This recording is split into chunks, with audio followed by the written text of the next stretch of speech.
With YouTube attacking alternative media, please consider supporting the channel via Patreon for just $1 per month. Link below.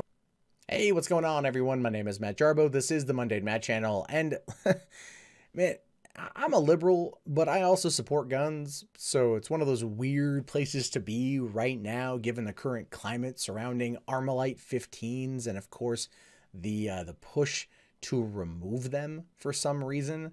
I, for one, am totally fine with AR-15s, provided they're not used to massacre people, which is about 99% of all uses of an AR-15. I'm maybe a little off in the numbers there, but I feel like it's around 99%. Margin of error. Minor margin of error. That being said, of course, I completely condone shooting and all that. I don't think that has to be explained, but I just want to make sure about that one. We've come under this big push against guns right now, this big thing ever since Parkland. Parkland was very much the straw that broke the camel's back in this regard, and it makes sense as to why. 17 kids dead, Valentine's Day, very very messed up shooter, AR-15, a big anti-gun push. There was a lot there that really kind of just all kind of coalesced at the same time. But in the response to the March for Our Lives and everything else, we've seen a big pushback against assault-style weaponry. Bump stocks have been brought up to be banned. I think they are banned in like Colorado, and other people are trying to get AR-15s banned. I think they are banned in California, actually. I could be wrong, but I think that's the case. But now we're coming into banks, like Bank of America here, that has announced that it's going to stop financing the makers of military-style guns. Because it's just going too damn far. I mean, I'm a capitalist, and I'm definitely for people having the right to manufacture what they want to manufacture. The manufacturer of the weapon is not the person who uses the weapon. I feel like that particular argument should not have to happen as often as it is. Now, it says here that Bank of America will stop lending money to gun manufacturers that make military-inspired firearms for civilian use, such as the AR-15 style rifles that have been used in multiple mass shootings. True, those guns have been used in mass shootings, and that's never a good thing. But in the case of, let's say, Sandy Hook, which is probably going to be argued quite a bit, Adam Lanza killed his mother, took her weaponry, and then went to the school. Now, Nicholas Cruz purchased it legally, but they still went through the process. At least Nicholas Cruz went through the process. Adam Lanza did not, but we never hear that argument being made.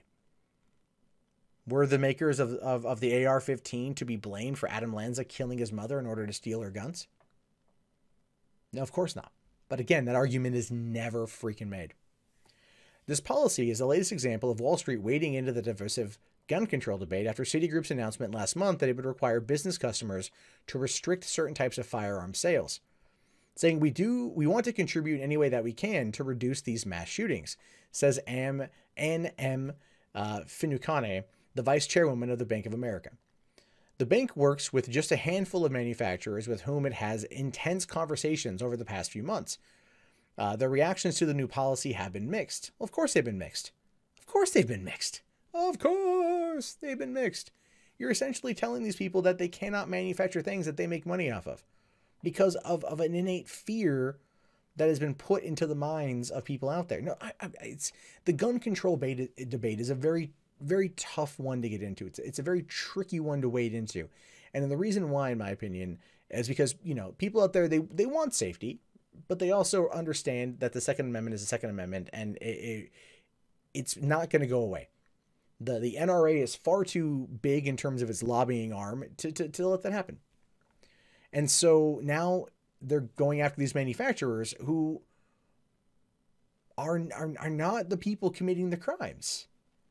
There is that argument can be made. Every time there's a stabbing, do we go and recall all knives? Every time someone uses a car as a deadly weapon, do we go and recall all cars? Those arguments are never brought up because people look at them as being absurd. But yet this particular case, it's not viewed the same way. And as a person who likes objectivity and rationality and logic and reason,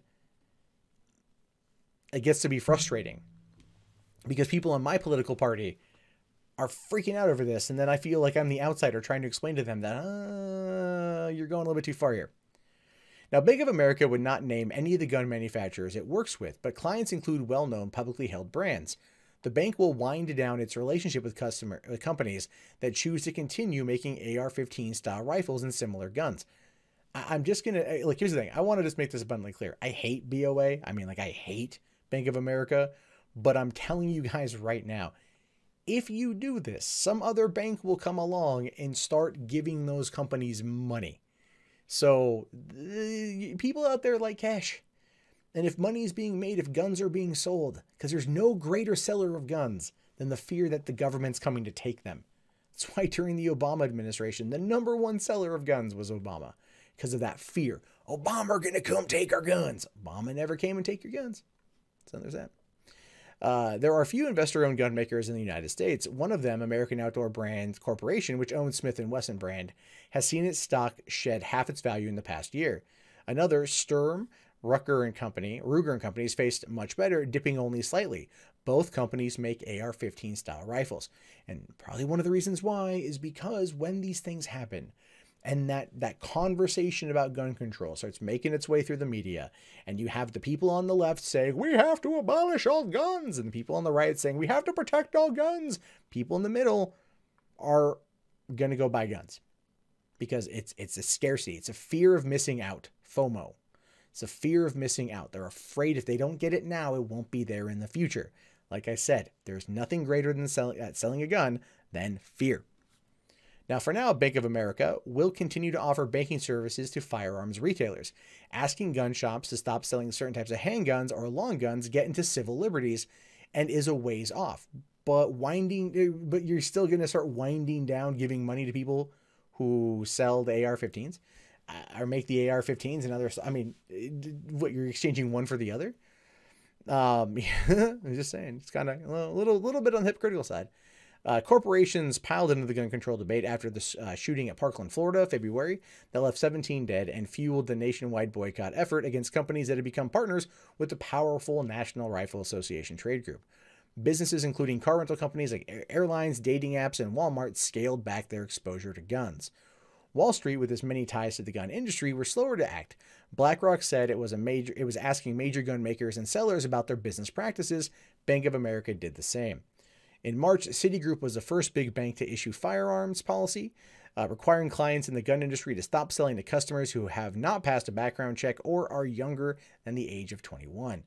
Citigroup also bars clients who use its lending, banking, or capital raising services from selling bump stocks and high-capacity magazines. And they could probably get away with that because those are guns accessories, right? So those don't necessarily fall under the same purview of the Second Amendment. But what we've seen here is with Citigroup telling people, hey, listen, you can't sell to people under the age of 21. Many states have laws on the books that AR-15s can be purchased by those who are 18. Oregon, for example, is seeing 2 lawsuits, one against Dick's Sporting Goods and the other against Walmart, for denying a kid, a 20-year-old, the right to purchase a gun that is legal within the state. So again, these kind of things are going to be coming up. These kind of things are going to become a problem. And so I'm very curious to see ultimately what happens as a result of this. I don't think Bank of America should ultimately be diving into this issue, because even though right now where we currently find ourselves in this debate is a very tough and touchy one, it's a very sticky situation. Logic, rationality, reason need to come to the top. These companies did not put the AR-15 in Nicholas Cruz's hands. They didn't put the AR-15 in Adam Lanza's hands. They didn't storm through the halls of schools pulling the trigger. They are companies that employ people who have families, who've done nothing wrong, that rely on that income in order to live in this country, to pay their bills.